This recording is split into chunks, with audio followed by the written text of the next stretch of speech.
Look at me. Sure. Look at me. Sure. At no point in time should Oden be coming back. And then he's going to now support his boys. This is not actually Oden. This is not actually the Chad of Wano. This cannot be the Chad of Wano. This cannot be. There's no way, okay? Orochi? Look, Orochi, I think is still alive. But transforming into Oden? Yo, that's crazy. All right, and then the Nikyo Kyoko Baba, no, she's done. All right, she's done. Katarina? No. Katarina, unless she was born in Wano country, and then Katarina she was alive back during Oden's. Again, this is the same one that we saw in terms of figure that we saw in the actual flashback. So Katarina, no, that's a no. That's no mas. Katarina has been impaled down for like God knows how long. Not Katarina. The best bet, the safest bet is Onimaru. Onimaru the Fox. Onimaru the Fox. He did wish Kawamatsu good luck. We don't know who the shadow was behind Robin and Jinbei. We do see that figure of probably Hiyori in as a silhouette. I mean, folks theorize it's NL. I mean, I'm still waiting to see who those earlobes, what that strand belonged to. All right, is it actually NL? Maybe it's Toki. Maybe. But the safest bet is that the shadow was probably Hiyori and Onimaru, or just Onimaru. It could be simply put Onimaru or Hiyori and Onimaru. Onimaru came to protect Hiyori as they snuck on board. Something like that. And then what happens is Onimaru transforms into Oden for like a pep talk or something of that sort. It's not Toki. No, it's not Toki. Toki's dead. They saw her die. I would argue, in terms of story writing, in terms of storytelling, even though I'm not a mangaka myself, I would argue that if Oden and Toki come back, even after all what happened in the flashback, that is straight ass cheeks. So in my mind, I think about what's the best, not only in terms of quality, but also in terms of what makes sense. Yeah, to be fair, I could have like 90. To be fair, my IQ could be minus 90 IQ, but you're still watching me. If Oden and Toki come back, that's ass. Oden got the vast majority of the love in the flashback compared to the scabbards, who got virtually no love. It'll be very, very strange because it's the scabbards' time now is real time. Oden's time was back then. That's why you had that, that dynamic of Oden and Whitebeard and Roger. Okay, all right, let's go to 972 real quick. What? Look ahead, Oden, 20 years into the future. Yes, that's fine. Because remember, there's a prophecy. There was a whole prophecy that Oden told Toki to preach about for 20 years in the future. You can't take that literally. This is nothing. This has no substance at all. Oden, his will never died. Clearly not. Because she smacked the scabbards and went into the future. Okay? This is something that, at least symbolically, it's supposed to go hand in hand with Hiruluk. Hiruluk, when does someone die? A person actually dies when they're forgotten. And Chaden was never forgotten. To say that he actually came back to the future physically, that's trash. That's actually trash. Look, maybe, but hell to the no. Hell to the no. As far as I understand, via the time, okay, for example, it's like, why would Oden be sent to the future like a few years, or like, let's say 20 years to the future, but at the same time, she didn't send her own daughter or Kawamatsu to the future? Why is it that Kawamatsu and Hiyori don't go to the future when she could have done that when she sent Oden to the future too? What? Kanjiro. Oh, like a painting? No.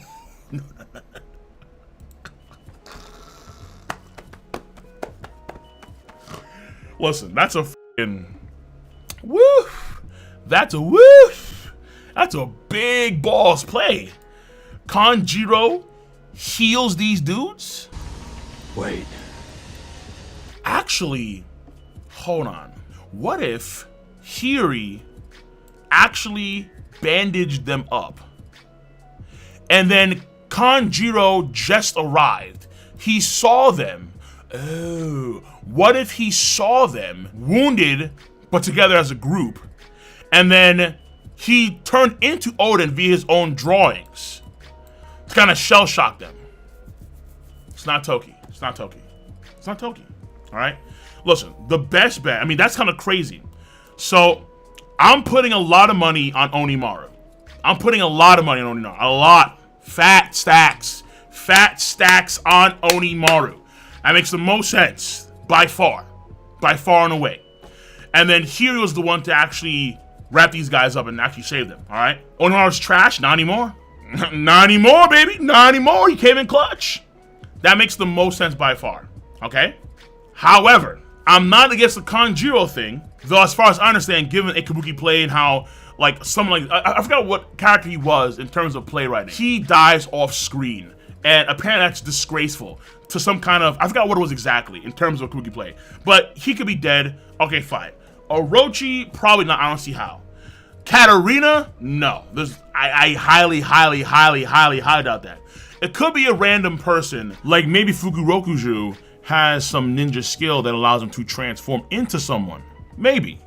Because we have no idea where he is at this point in time. The off, Bon Clay, I'd rather take Bon Clay than this dude Oden coming back from the future. Imagine that, okay? Just for a second, okay? The Hour of Legends. That goes down. Oden's body was in that boiling oil for an hour. Both Oden and Kaido acknowledged, very important here, both Oden and Kaido acknowledged that Oden's body was beyond the point of repair. He was going to die regardless.